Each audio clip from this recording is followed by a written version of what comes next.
দুজন দুষ্কৃতীকে গ্রেপ্তার করে ছিনতাই হওয়া সোনার অলংকার উদ্ধার করল দুবরাজপুর থানার পুলিশ। জানা গেছে, গত 27 নভেম্বর বুধবার রাত্রি 8:30 নাগাদ দুবরাজপুরের 14 নম্বর ওয়ার্ডের রতন দাস স্বর্ণকার দুবরাজপুরে সোনার দোকানে সোনার অলংকার নিয়ে হলমার্ক করিয়ে নিয়ে আসতেন।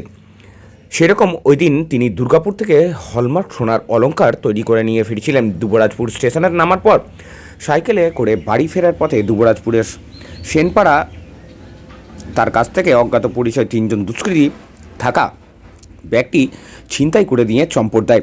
যে বাইকে করে 3জন দুষ্কৃতী এসেছিলেন সেই বাইকটি ছিল নম্বর প্লেটবিহীন। ওই ব্যাগে দুবরাজপুরের বিভিন্ন সোনার দোকানের লক্ষাধিক টাকার সোনার অলংকার ছিল বলে খবর।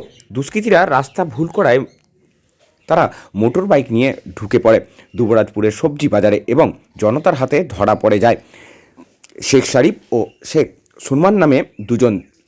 তাদের দুজনেই বাড়ি সাঁইথিয়া থানার নজরুল পল্লী এলাকাতে। পাশাপাশি মূল অভিযুক্ত শেখ রঞ্জু নামে একজন সোনার অলংকার ভর্তি ব্যাগ নিয়ে চম্পট দেয়।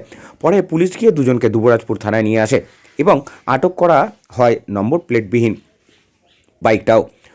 সুরমান শেখ ও শরীফ শেখ নামে দুজনকে দুবরাজপুর আদালতে তোলা হলে বিচারক জেল হেফাজতে নির্দেশ দেন।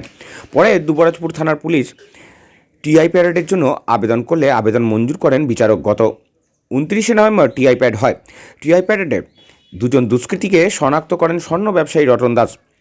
তারপর দুবরাজপুর থানার পুলিশ 7 দিনের জন্য দুজন দুষ্কৃতী পুলিশ হেফাজতের আবেদন করেন, কিন্তু দুবরাজপুর আদালতের বিচারক 4 দিনের পুলিশ হেফাজতের মঞ্জুর করে।